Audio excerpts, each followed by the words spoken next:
ভাৰতৰ ৭৮ সংখ্যক স্বাধীনতা দিৱস উদযাপন উপলক্ষে যোৰহাট জিলা প্ৰশাসন আৰু যোৰহাট চিকিৎসা মহাবিদ্যালয় আৰু চিকিৎসালয়ৰ উদ্যোগত তিনিটা নতুন অনুষ্ঠানৰ শুভাৰম্ভ কৰা হয়। আজি যোৰহাট জিলা চিকিৎসা মহাবিদ্যালয় আৰু চিকিৎসালয়ত অসম চৰকাৰৰ মন্ত্ৰী যোগেন মোহনে নৱজাতকক আধাৰ কাৰ্ড প্ৰদান সেৱা, জন্মৰ প্ৰমাণপত্ৰ প্ৰদান সেৱা আৰু ৰক্তদান শিবিৰ উদ্বোধন কৰে।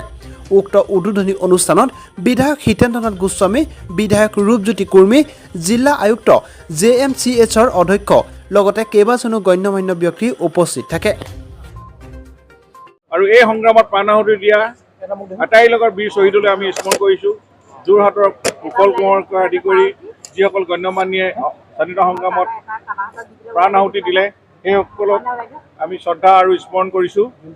আৰু আমি জানো প্ৰধানমন্ত্ৰী নৰেন্দ্ৰ মোদী যেতিয়া শাসনত আহিলে তাৰ পাছৰ পৰা এই স্বাধীনতা দিৱসটো অধিক উলহ মালহেৰে আয়োজন হৈছে আৰু দেশপ্ৰেমৰ ভাৱটো জাগ্ৰত হৈছে। আৰু বৰ্তমানো তেখেতে যি ঘৰে ঘৰে তিৰংগা বাইক ৰেলীকে আদি কৰি বিভিন্ন অনুষ্ঠান প্ৰতিষ্ঠানে যি ধৰণে এক উৎসৱমুখৰ পৰিৱেশ সৃষ্টি কৰিলে, এইটো সঁচাকৈ ভাৰতবৰ্ষৰ এখন গণতান্ত্ৰিক ৰাজ্য হিচাপে আজি পৃথিৱীৰ ভিতৰতে শক্তিশালী হৈ পৰিছে। আৰু লগে লগে আজিৰ দিনটোত আমি অকল স্বাধীনতা দিৱসটোৰ পতাকা উত্তোলনৰ কাৰ্যসূচীতে সীমাবদ্ধ নাথাকি আমাৰ সন্মানীয় মাননীয় মুখ্যমন্ত্ৰী ডক্টৰ হিমন্ত বিশ্ব শৰ্মা ডাঙৰীয়াই আৰু 4টা কাৰ্যসূচী লগতে সমাপন কৰিবৰ কাৰণেও আজি লগত তেখেতে হাতত লৈছে। আমি কাৰাগাৰ চে কাৰিকৰ, যিহেতু যোৰহাটত 2খন কাৰাগাৰ, এখন অপেন কাৰাগাৰ আছে আৰু এখন জেইল আছে। আমি দুইটাতে আমি এই কাৰাগাৰ চে কাৰিকৰ কাৰ্যসূচী ৰূপায়ণ কৰিছোঁ, যাতে তাত থকা কয়দীসকলে ওলাই গৈ তেওঁলোকে যাতে ভাল এটা জীৱন যাপন কৰিব পাৰে, তেওঁলোকে এটা সংস্কাৰমুখী পৰিৱেশ পায়, তেওঁলোকক কম্পিউটাৰ বা স্কিল ডেভেলপমেণ্টৰ ফালৰ পৰা ট্ৰেইনিং দিয়াৰ এটা কাৰ্যসূচী আমি যোৰহাটত আমি ইনগ্ৰেশ্যন কৰিলোঁ। আমাৰ লগত 3জনৰ বিধায়ক আছিল। যোৰহাটৰ বিধায়ক হিতেন্দ্ৰ গোস্বামী ডাঙৰীয়া, মৰিয়নি বিধায়ক, তিতাবৰ বিধায়ক, একেলগে জিলা আয়ুক্ত, আৰক্ষী অধীক্ষক সকলো উপস্থিতিত আমি এই 2টা কাৰ্যসূচী সমাপন কৰি যোৰহাট মেডিকেল কলেজতো আমি 2টা কাৰ্যসূচী ৰূপায়ণ কৰিছোঁ। এটা হ'ল আধাৰ চিটিং কেন্দ্ৰ। আধাৰ চিটিং কেন্দ্ৰটো এইকাৰণে দিয়া হৈছে যে শিশু জন্ম হোৱাৰ পাছত তেওঁ বাৰ্থ চাৰ্টিফিকেটৰ লগতে যাতে আধাৰ কাৰ্ডখনো লগত লৈ যাব পাৰে।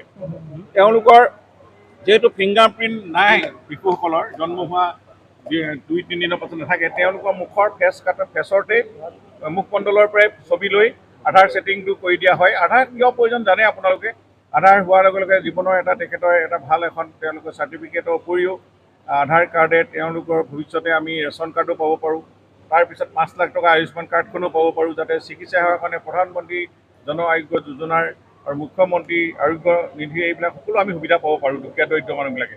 সেইকাৰণে আধাৰ চিটিংটো আমাৰ এটা উল্লেখযোগ্য আজিৰ তাৰিখত আমি ইনগ্ৰেট কৰিছোঁ। প্ৰায়বিলাক মেডিকেল কলেজত আজি হৈছে।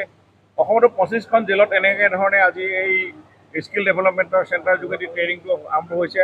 আৰু এটা আমি কাৰ্যসূচী ইয়াতে কৰাৰ পাছত ব্লাড ডনেশ্যনটো, ৰক্তদান মহান দান, জানে আমাৰ তেজৰ এটোপালে যদি কোনোবা এজনক জীৱন বচাব পাৰোঁ তাতকৈ আৰু ডাঙৰ কাম নাই।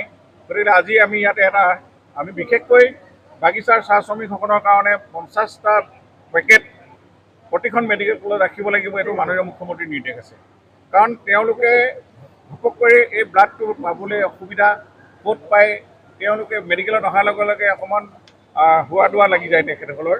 গতিকে সেই তেখেতসকলক আৰু 2জন অফিচাৰো মেডিকেল কলেজৰ পৰা দিয়া আছে, যাতে তেওঁলোকক কোনটো কাউণ্টাৰত যাব লাগিব, কেনেকৈ এপ্লিকেশ্যন কৰিব লাগিব, এই গোটেই কথাখিনি বুজাই দিবৰ কাৰণে এটা খুব ভাল পদক্ষেপ। চাহ জনগোষ্ঠী ৰাইজৰ বা দুখীয়া পৰিয়ালবিলাক তেওঁলোকে ব্লাড এবটল কিনিবলৈও হাতত পইচা নাথাকে বা চেঞ্জ কৰিবলৈও মানুহ নাপায় হঠাতে। এতিয়া মেডিকেল কলেজে সেইটো দায়িত্ব লৈছে। এতিয়া মেডিকেল কলেজত 50 বটল এনি টাইম থাকিবই।